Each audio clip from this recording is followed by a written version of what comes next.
Hi, welcome to a video that I've tried to make at least 5 times now. As you might know, I love idle games, probably a little bit too much, and who are you? I'm the guy who's going to introduce the sponsor for this video. Sponsored video? We don't do sponsored videos. We do now. Alright, that's fine, but did you really have to rip off Drew Good? This video is sponsored by Elsword, a free-to-play action MMORPG full of anime, which you can play by clicking on the link in the video description below. Elsword has recently released an enormous update for their 7th anniversary that adds a whole lot of new features and changes, which is great because if you're anything like me and tend to be indecisive when it comes to character selection, Elsword has you covered with 12 completely different characters, each with 3 distinct paths, which each has 3 distinct jobs associated with it, up from the measly 2 from before. That's a total of, carry the 3, add the 2, multiply by pi, over 100 different ways to play. If that sounds too confusing, don't worry, because in addition to the updated artwork and balance changes, this huge update brought new character intros and an overhauled skill system to the game, which means that you're no longer required to choose between skills or decide where to invest points as you level up, because now you'll just learn new skills automatically when you reach certain levels. And, perhaps most important of all, Elsword has used this update to transition from a pay-to-win system to a play-to-win system, which is alright in my book. I used to play a lot of a game called Grand Chase back in the day, which Elsword is very similar to, so it was a nice and nostalgic blast from the past to dive into this game. So if you want to discover it for yourself, be sure to check it out by clicking on the link in the video's description. And thanks once again to Elsword for the support. Drew Good in for this? Okay, I'm leaving. Now that that guy's gone, here are 5 idle games that I really enjoyed that you might have missed. Have you ever downloaded a new game that you were pretty hyped for, only to find out that what you wanted was hidden inside of a loot box? Well, in Loot Box Quest, that happens. You finally get this game that you've been wanting for a long time, it finally came out, you go get a job, gain enough money to buy it, and then all you can do is grind for loot boxes to play as the titular character, MacGuffin. So what do? You grind for loot boxes. But grinding for loot boxes takes a long time. So you start to learn how to program so you can write a script to automate your job so you don't have to go in anymore. Write a script to automate grinding for your loot boxes so you don't have to do it on your own, so you can go on to other ventures like creating your own game development studio and becoming the very thing you hate. Yes, this game is real, and it's actually not free. Unlike most idle games, Loot Box Quest costs 99 cents, but it's actually worth it. This game will take you on a journey, an emotional journey, a financial journey, and you don't even know where you're gonna end up,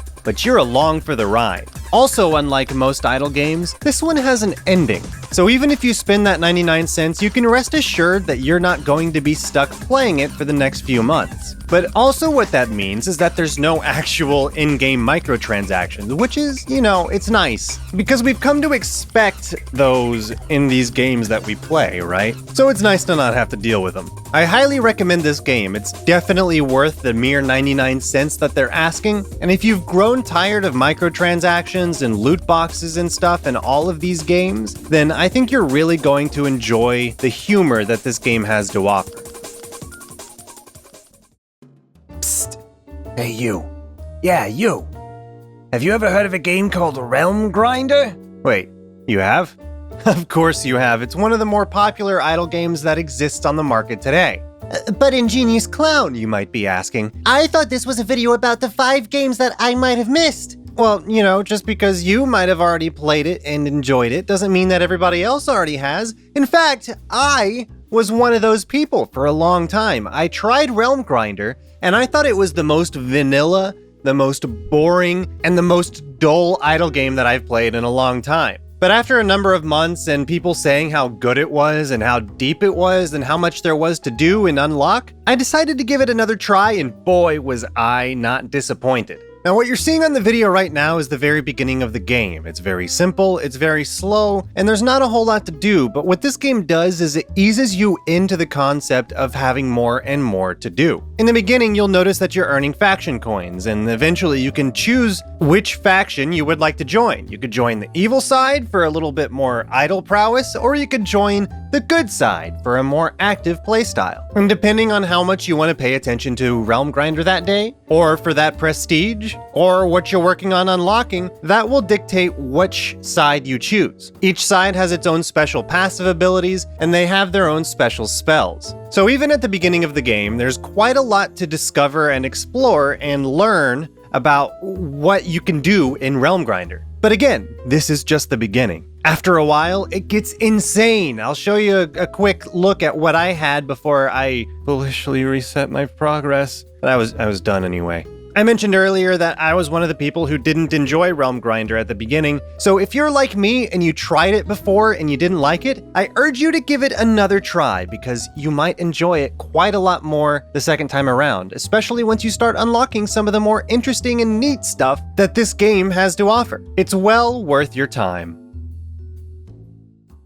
Antimatter Dimensions is a game that was a lot like Realm Grinder for me. The first few times that I tried it, it really didn't hook me in. In fact, it took quite a lot of time before I was able to really start speeding up in the production of this game. At the beginning, I found it boring because it was also pretty vanilla. Sure, you had the concept of things creating things that create more things, which is always an interesting concept because it is by its very nature exponential, and as you all know, we like big numbers in this genre. But I think what frustrated me at the beginning is the fact that there are multiple levels of prestige. First, you have dimension boosts, which resets the amount of dimensions that you have, but it increases your production and unlocks an extra dimension for you. And then once you get enough dimension boosts, you can get an antimatter galaxy, which resets all of your dimension boosts, meaning you're gonna have to start from the very beginning again, but with an increase in the speed of your production. And then you have the infinity. Once you get enough antimatter galaxies, you can invoke infinity to get an infinity point, which you can then spend to increase your production, and then you start all over again from the beginning, but with that boosted production from your infinity point. If that all sounds exhausting, then you're right, it is. At the very beginning of the game, it absolutely is. But if you stick with this game long enough, something magical will happen. Things will start to speed up, and you'll be getting antimatter galaxies faster than you ever thought possible. You'll be getting new infinity points faster than you can even think. And eventually, you'll have numbers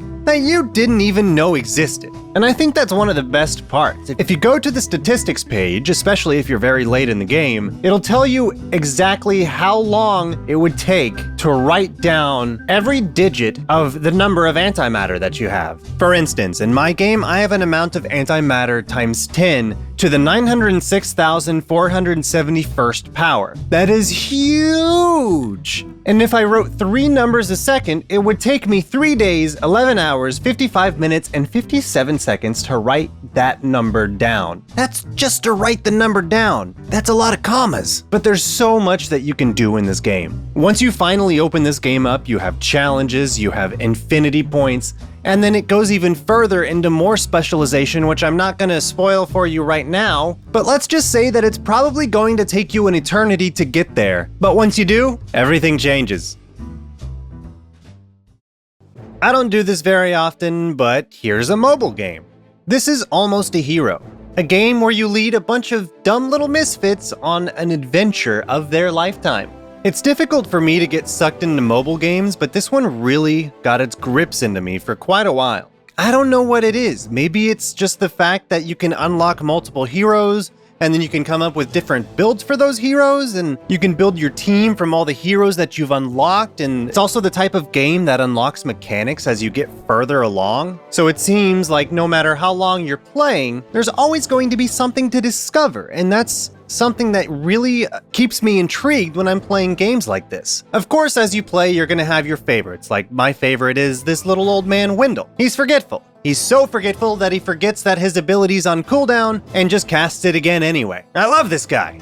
So if you have a phone and you have a charger nearby, I would definitely recommend giving this game a try. However, I will warn you that I ended up quitting this game recently just because it got so tedious to constantly prestige, and because the prestige rewards are inherently random. You've got to spend a lot of your hard-earned prestige currency on re-rolling these artifacts that you get as you play. It's important that you re-roll these artifacts because you want to get the correct distribution of stats, and a lot of them have a maximum, and a lot of them don't. There's no easy way to make this efficient. It's all random all the time and you have no control, and that really turned me off from the game, as well as having to manually choose my heroes and level up my heroes and select all of their abilities all the time, every time I prestige, and having to go through the same first 200 levels with very little speed increase. So while this game is very enjoyable, I will warn you that it does not respect your time at all. But hey, it's still fun, so I'd give it a try if I were you.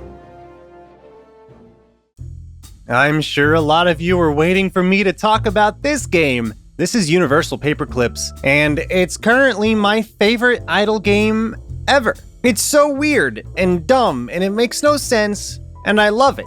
It starts off innocently enough. You're a lone person sitting in your little shack with a spool of wire making paperclips for your own little paperclip business. Eventually, you'll be able to buy some tools to help you create paperclips, and you're going to want to carefully manage supply and demand to help maximize the profit that you make. Eventually, you'll unlock the computer, and the more paperclips you make, the more powerful the computer will get, which will help unlock extra capability to create more paperclips and get more out of your wire and help your marketing efforts spread even further, all the way to hypnotizing your poor consumers. After a while, you'll have them eating out of the palm of your hand, and you'll be selling paperclips for over $1 a piece. Have you ever bought a paperclip for $1? I don't think so. It's ridiculous. That's how good your marketing is in this game. But it doesn't stop there. You're a paperclip creating fiend. And eventually you're gonna run out of material to create paperclips with. There's not enough material on the planet to create all the paperclips that you need, so you're gonna create little paperclip drones to go out into space and harvest the universe to help you create more paperclips for your paperclip empire! And then you start having to fight space battles with your paperclip spaceships, and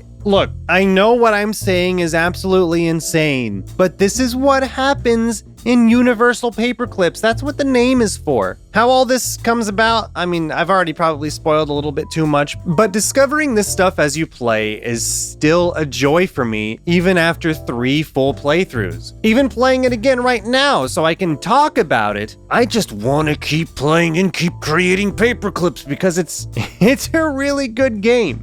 I've had so many people in my idle game videos wonder why Universal Paperclips is not on either of the lists. But this is a relatively recent game. This game wasn't out whenever I made those previous lists, which is why this one is now my new favorite, because it's come out, I enjoy it, and I can stand to beat it over and over again because it's just that engaging. If you haven't already, be sure to play Universal Paperclips because it's real good, y'all. The reason this video took me so long to make is because I had tried scripting it at first, and it just came out as really dry and boring and way too informative for the type of game that this is. Two-handed gives him an aggressive, high-damage style. Sword and shield gives him a slow, defensive style. Fencing maximizes his accuracy with fast and precise strikes. And dual wielding gives him quick attacks and versatility. You suck! So I decided to go a little more off the cuff, and hopefully you guys enjoyed it. Anyway, let me know what you think of any of these games in the comment section below, and if I missed any of your favorites, let me know about those too, but please don't include any links, because YouTube will just throw those into the spam filter. Anyway, if you liked the video, hit that thumbs up button. If you dislike it, or my stupid pink shirt, hit that thumbs down button, and I will see you next time. Another video well done.